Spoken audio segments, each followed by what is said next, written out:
Hello, and thank you for joining us for today's presentation on required minimum distributions. My name is John Mail. I'm with the Gassman Financial Group and G&G Planning Concepts. We're an RIA, registered investment advisory firm and financial planning firm based in New York City. And again, today we're going to talk about required minimum distributions. So we're going to touch a little bit about what accounts required minimum distributions cover, what RMDs are, some important dates to remember, how required minimum distributions are calculated, and finally we'll get into the taxation a little bit. This is an accompaniment video to a blog post that we've posted on our website, www.gassmanfg.com. That's GASSMANFG.com, and the blog post goes into a lot more detail on the rules surrounding required minimum distributions and also includes some strategies that you can use to plan for required minimum distributions. But today we're just going to give you an overview of how RMDs work and your obligation to abide by RMD regulations. So what is an RMD? Well, it's a required minimum distribution, and it represents the amount that must be withdrawn from a retirement account every year. So typically, people have to take their required minimum distributions before December 31st of a given year, but for people who just turned 70 and a half, so that would be for people born between January the 1st and June the 30th of 1948, they will turn 70 and one half before the end of 2018, so they would have to take their first RMD by April 1st of the year following the year they turned 70 and a half. So in this case, it would be April 1st of 2019, but again, all the subsequent required distributions would have to be taken before December 31st of any given year. Failure to comply with RMD requirements results in a rather draconian penalty. It's 50%, that's not a typo, 50% of the amount that you were supposed to have taken out of the account. So if you think heart attack guy here is grasping his chest, just wait until you realize that you forgot to take an RMD and are potentially on the hook for several $1,000s in penalties. So be very, very careful of required minimum distributions.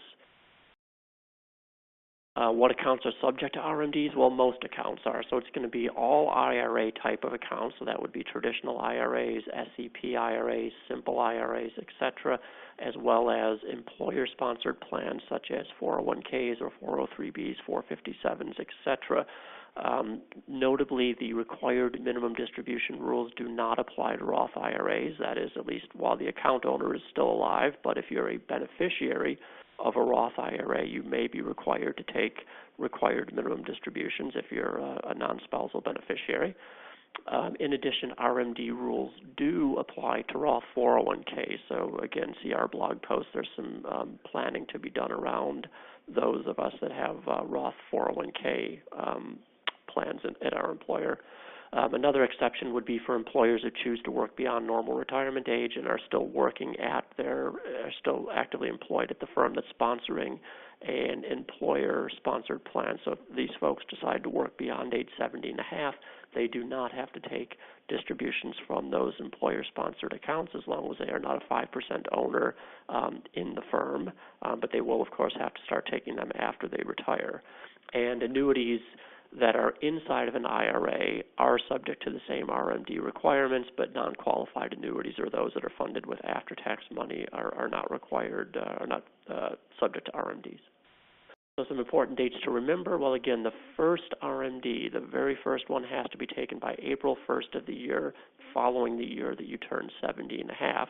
So again, using our January the 1st to June the 30th, 1948 birth date, those folks have to begin taking their RMDs from their IRAs and employer-sponsored plans by April the 1st of 2019. And then again, each subsequent year they have to be taken out by December the 31st. This would include IRAs as well as 401ks, 403bs, or other defined contribution type of plans. So how do you calculate an RMD? The calculation is actually pretty simple. So there are two tables that you would use. The more familiar one is represented here on this chart. This is the uniform lifetime table. This applies to most people, but there is a separate table that would be used by married individuals that have a spouse that's more than 10 years younger.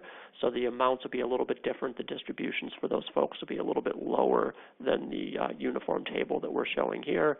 But to calculate the distribution, it's simply a matter of taking the account value as of December the 31st of the prior year, so in this case 12/31/2017, and you apply the appropriate distribution period formula to it. So in the case of somebody who's turning 70 and a half in 2018, and let's say they had a $100,000 IRA balance at the end of 2017, it would be 100,000 divided by 27.4.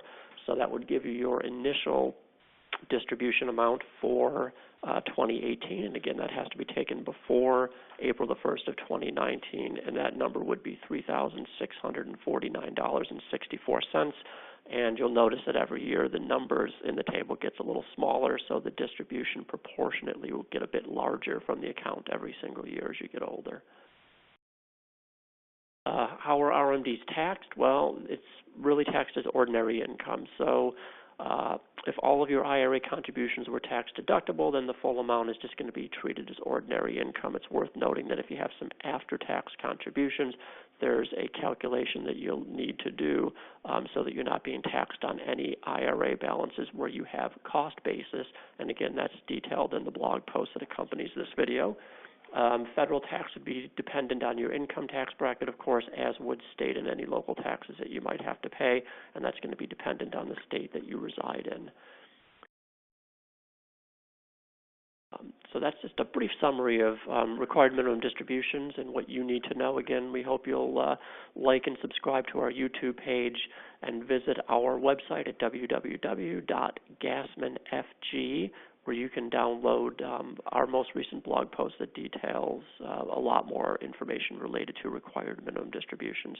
I hope you have a terrific day. Thank you for your time and attention. And if you have ideas for future videos or posts that you'd like us to do on our website, please do let us know. Thanks. Take care.